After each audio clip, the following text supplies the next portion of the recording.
keep grinding, do what we can do the best we can. And, if our restaurants close down, that's, now we have free time to go help out somebody else, and, that's literally how this community has been working for the last few years.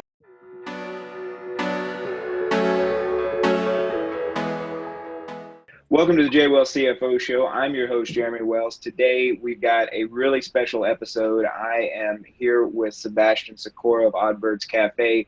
We're going to talk about what's going on, all the craziness with the coronavirus disease of 2019 outbreak going on, and how that's affecting especially restaurants, but throughout the tourism industry. So, Sebastian, thank you so much for being here. Tell us about yourself. Tell us about your business, please. Absolutely. Well, my name is Sebastian Sikora. I am the executive chef and partner over here at Oddbirds Cafe, as well as the soon-to-be Oddbirds Kitchen and Lounge, opening up on the beach. We've been here for about 3 years now. We just rebranded about 6 months ago. We were known as Dessert First Bistro previous to that. But yeah, we've just been small business in it, trying to keep it going. Got you. So, let's just deal with the elephant in the room. What is, we're a couple weeks away from really when the coronavirus outbreak became a big deal, in the news here in the US and that kind of thing. But, so what's been going through your mind? Where are you at right now? Where is the cafe at right now? So it's weird. It's like being in a hurricane. Obviously, most of us Floridians can relate to that the most. It's kind of all this, craziness. We're all going insane, buying up all the resources, while the other half of us are trying to live up life like it's our last day. Hitting up all the small businesses, going out to the bars, doing all that. And, that was like kind of the weeks leading up to this. I feel like up until the last few days when everything's starting to come out and, between the president, the governor, and the mayor now, involving themselves, which is really starting to really put a hurting on business. People are getting afraid. And a lot of it, I feel like social media has a bad influence on it. Us taking pictures of these empty aisles and everything like that when they're quickly getting restocked. I mean, it's kind of sad as Floridians that we're dealing with this, taking pictures of empty aisles like we're not used to it already. It's not like there's any storm hindering us going to the store. Right. That's an interesting analogy because this is being Northeast Florida, right? It is an area that's prone to hurricanes. Every couple of years a big one comes through and everybody hunkers down for a few months. The storm goes through after a couple of days and there's some damage. We spend the next few months cleaning up, and then it's back to life as normal. Is this the same thing? Do you think that we'll just get through this in a few days, a few weeks maybe, and then clean up and move on? Or, especially with, looking at some of the responses that I've seen in the national media from, especially restaurant owners, especially looking at the bigger cities, they're full on just shutting down. I mean, closing doors. So, what's going to be the difference between restaurants in this area continuing to operate versus those that are going to have to close their doors permanently? See, it's a funny thing, man. I got a lot of friends in the industry, owners, chefs, and, you got to weigh out your options. You have your big restaurants that they have to dwindle down to 50%. Well, actually, all of us are supposed to dwindle down to 50% regular seating, but, if you've got a place that seats 350, you're still not into those specs. You have to be 50 people or less. And when it takes literally that to run your restaurant is almost 50 people, then what do? Your best option is to. Yeah.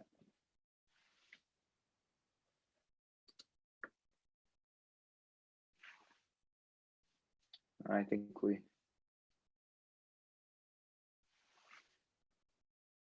think your audio has gone out.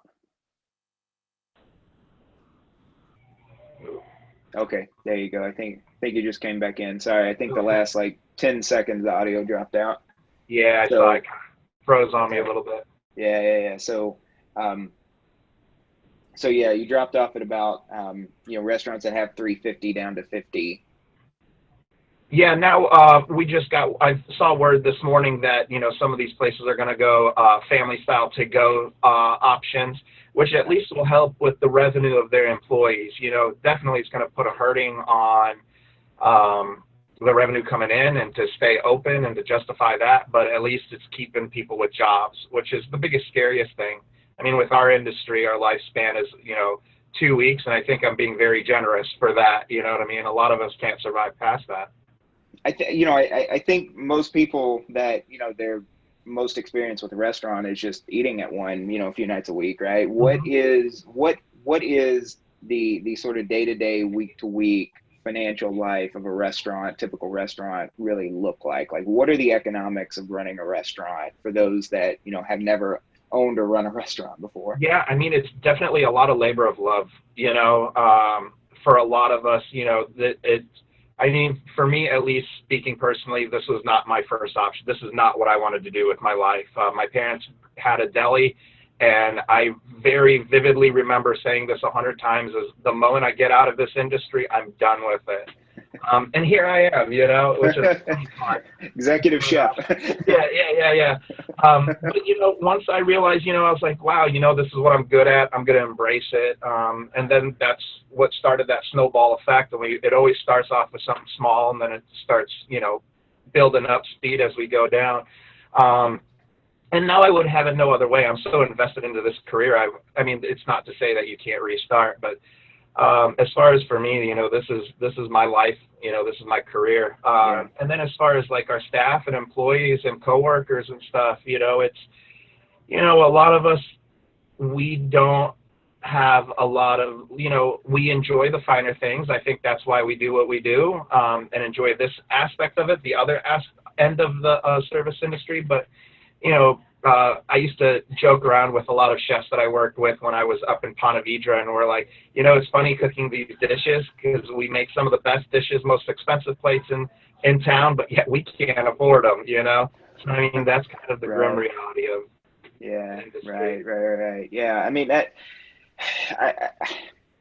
I think that's, the sort of tough part of thinking about this. So like, if, I mean, I guess just to kind of, I think you've frozen up again. Okay, there you go. Good deal.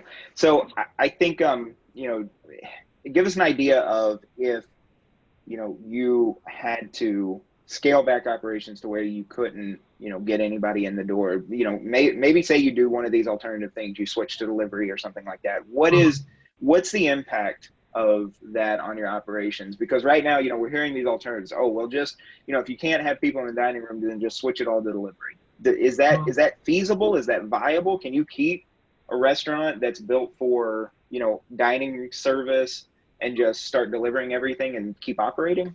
Yeah, I mean, like anything, I think that's a cute idea, but like realistically, a lot of things, food times out. You're not going to get a beautiful eggs Benedict and get it all the way home. So a lot of Yeah. things, luckily for us, we have a very simple menu, a lot of handhelds, but there are certain things that don't travel well. Um, so I mean, yeah, it's a good idea, but honestly, are we all going to do that? Because now to make it worth it, we're adding all this gas, wear and tear on vehicles, and yeah, we have Bite Squad and all these things, but is that really eliminating this chain of touching and you know crucial points where everybody's handling it? I mean, you're going from kitchen staff to front of the house staff to a delivery driver that's God knows how many houses he's hit. So I mean, it's a Right. beautiful concept. In a perfect world, yeah, it would work. But in a perfect world, we wouldn't even have to face that. Right. So Exactly. Yeah. I mean, that's kind of been my thing is, okay, so I get it delivered. I don't sit in a dining room with 100 other people, but at the same time, I've got somebody physically like, carrying my food that isn't inside of the, at least somewhat regulated space of the dining room, right? Where mhm, there are, other staff and managers watching that person, making sure that they're not, for doing sure, things with my food that they shouldn't be doing, right? Because once exactly. that guy gets in his car, I don't know what he's doing with it, Yeah. and so that's been an interesting response to me that like you're saying, it sounds like a great idea until you Hmm. actually execute it, and then I see a lot of places where that could fall apart. Hmm. Yeah. So what does your restaurant look like, compared to, what's the dining, seating, all that kind of stuff look like, and what are you having to do to deal with what's going on right now in your restaurant? We're a very American casual restaurant. There's that new American casual concept where you order at the counter, but you still get table service to a certain extent. You pour your own coffee here. Normally, you get your own water here. Usually, a lot of that we had to move behind the counter, so those touch points aren't there. Now we're the only ones responsible for that. So that puts a little bit of an inconvenience on it. We have a lot of fixed tables. So we had to move chairs away from them to give that 6-foot gap for people for their personal space. And then, we had salt and pepper shakers on the tables. We had to take those off, so not everybody's touching those. So it makes it weird, it makes it, you'll have half the group of people that are, fine with that. And then the other people, well, how am I supposed to season my food? Oh, ideally, hope we season all of our food, and it should be good by the time it gets to you. But yeah, I get it. Some of you like saltier foods, and now it's like, what do? You got to give individual portions, which drives up food costs too. Because if you're going to put it in a separate ramekin, whereas it came in its grinder or ketchup, it's already in a bottle where you would normally leave a bottle. Now you got to put it in a little ramekin. So it drives up food costs, but at the same point, it's like, what's your determining factor? 15 cents food costs additional to every plate, or is it to actually have your customers come in, which not everybody has the luxury of doing that. Right, absolutely. So you mentioned being friends with a lot of chefs and other owners. What's the chatter? What are you hearing? I mean, are you in a similar position to them, or are they dealing with worse? What's the bigger picture in terms of dining in Northeast Florida? Mm-hmm. So it's a funny thing I know specifically to St. Augustine, and I know our county commissioners touched on this in their briefing yesterday after the meeting, is that a lot of bars in town are licensed under a restaurant, which is good and bad. We thought we hit a loophole because of what the governor said, no bars or nightclubs. Well, if you're zoned or you're licensed as a restaurant, business as usual. Well, our county commission is smarter than that, and they changed that rule. So the nice thing that I've seen is places that are usually bars or even dive bars that have the kitchen, they're selling food. A lot of people are really calm. I think the beauty of everything is that we are experienced with hurricanes. So no matter what the natural disaster is or anything, we're prepared for this. As far as our industry is concerned, a lot of us have been really calm. So we're just moving forward day by day. Interesting. Yeah. I love that it keeps coming back to that analogy, that there is a sense of relative calm. It's like you said, it's strange seeing how the grocery stores, are just getting, like you said, that, the supplies of some of the different products, toilet paper, right? Like you said, it's a little crazy, but then at the same time, there is this sense of, we've been through these things before. We kind of know, granted, it's a very different kind of disaster, or whatever it is, but at the same time, that sense of, we'll get through this, we'll clean up the mess and we'll move on. It does seem to be more prevalent here than in other areas of the country. And I think it does seem to be kind of fueling that sense of, we're not just hunkering down, we are still, doing things, getting things done that need to get done. So what is, the best thing that your clients, your customers can do in order to help you out? On one hand, we're being told, don't go out, don't, commingle with other people, prevent the spread of the disease. But then on the other hand, continue supporting your local business. So how can we do that? I think there's a lot of common sense involved in this. First and foremost, my first thought is like, let's not be dummies. Like, we're promoted to wash our hands and use hand sanitizer. Well, duh. We should be doing this anyway, and And past that, it's a lot of common sense. If, I have somebody that I work with that has a pre-existing medical condition. So me and my kind of blinded judgment, I see it, that my generation or our generation is just carriers for this, right? So we're not going to get hit badly by it. But if you have a pre-existing medical condition, then it could affect you. I mean, yeah, it stinks to think that way. Like, now you isolate, don't go out of your house. Use your best judgment for that. But, we all know what we face in life. If you're elderly, and you're afraid of this, stay home, be safe. You have kids, be safe. But for example, my 88-year-old father, he got out today and he came into the cafe like nothing. We're still living life. It's what's your value. Always weigh it out. Life is about choices, and I refuse to be locked down. To certain extents. I mean, and it is important. We're also members of communities. And this is a beautiful community we have in St. Augustine and North and East Florida in general. A lot of times people come together no matter what. And I think right now is the most important time, because if we get locked down, which, that's the rumor, is that, the state of Florida is going to get locked down possibly in the next 48 hours.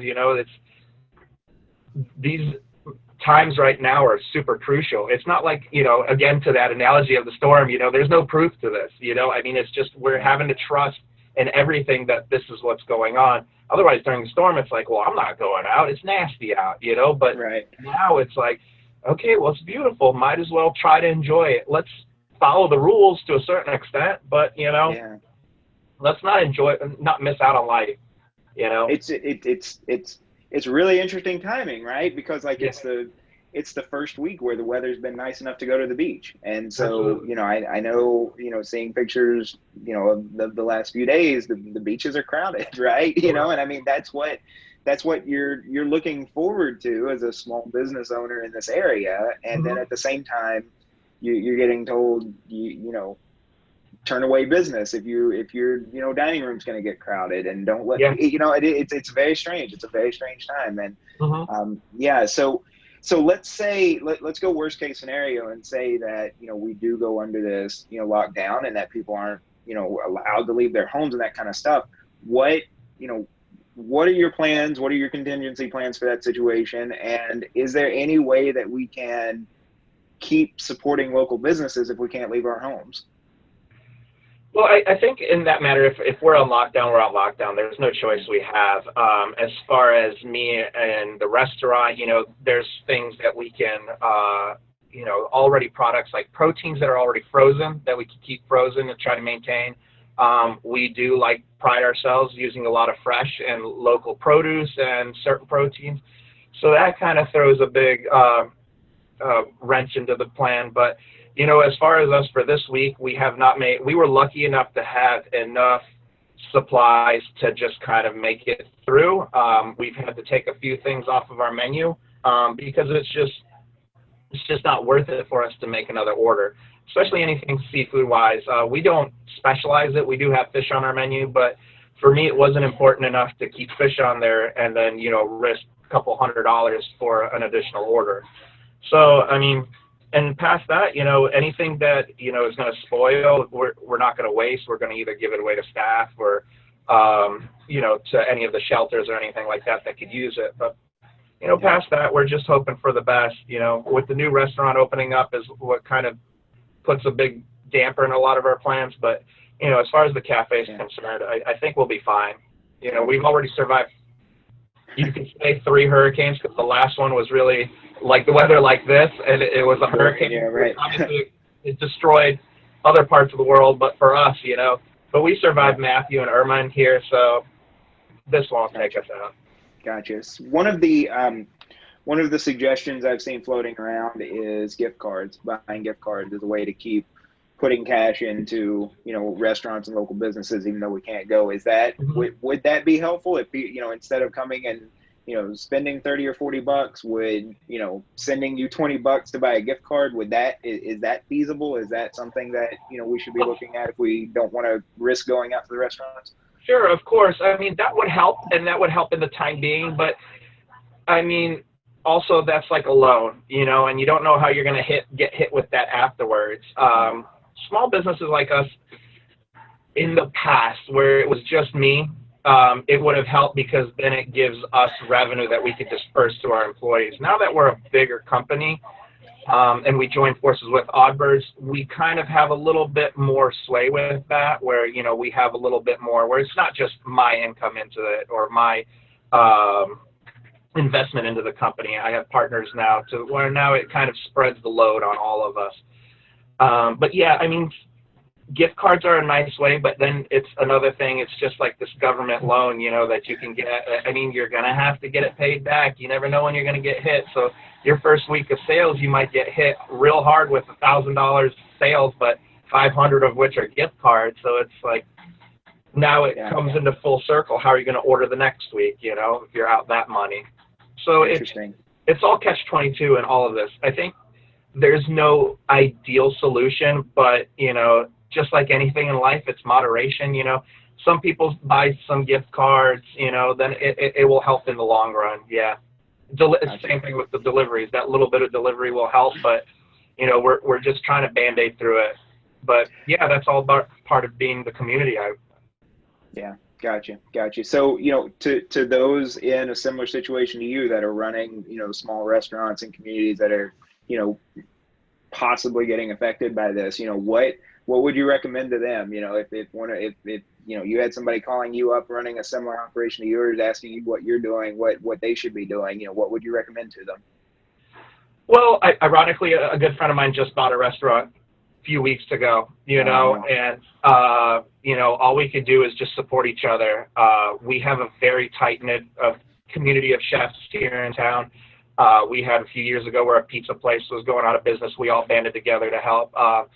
Really, the only advice that we have for each other is just keep grinding, do what we can do the best we can. And, if our restaurants close down, that's, now we have free time to go help out somebody else, and, that's literally how this community has been working for the last few years. For example, a year ago when I was having staffing issues, I had a lot of great chefs and owners volunteer their time to help me just to get through shifts, and I, it's just passing it forward, and that's pretty much all we can do. Just try to support each other, not know that we're not in competition with each other. It's interesting. Yeah, right. Because it's on one degree, on one hand, you've got to make money. You've got to be able to pay your staff, pay yourself, pay your suppliers. But then on the other hand, it's not a zero-sum game, right? Is that if just because I went to this restaurant tonight doesn't mean that, later this week I don't want to go to a different restaurant. And Absolutely. So, if I just enjoy going out in the community, then at some point I'll hit your restaurant, Sure. And so just foster that culture of, making it to where people want to go out, people want to socialize, people want to do that kind of Absolutely. stuff. Yeah, nobody's going to want to eat the same thing over and over again. And those restaurant owners and chefs that, get mad at you or a guest that they go somewhere else, they're delusional, Nobody wants to eat the same thing over and over again. Right. Right. Absolutely. Good deal. So, Sebastian, I want to, respect your time. I know you got work to do to run your place, but really want to thank you for being on here. So, if people want to find out more about you, find out more about your restaurant, support you during this time, what's the best way for them to find you and get a hold of you? Right now, on Facebook, that's where the cafe does most of our advertising. All of our information is on there. We're working on our collaborative website for the new restaurant and the cafe and all of our sister companies that are coming forward soon. So, right now, predominantly Facebook is the best way to find information about us. Awesome. And we will put links to that in the show notes and the description for the show here. But again, thank you so much. Really appreciate you taking time out of your schedule, especially during this crazy time right now, to talk to us. And thank you to the listeners and the watchers for tuning in. This has been a special episode here from the JWell CFO show. I am Jeremy Wells. You can find me at JWell CFO across all the social media. Thanks, and have a great one. Thanks.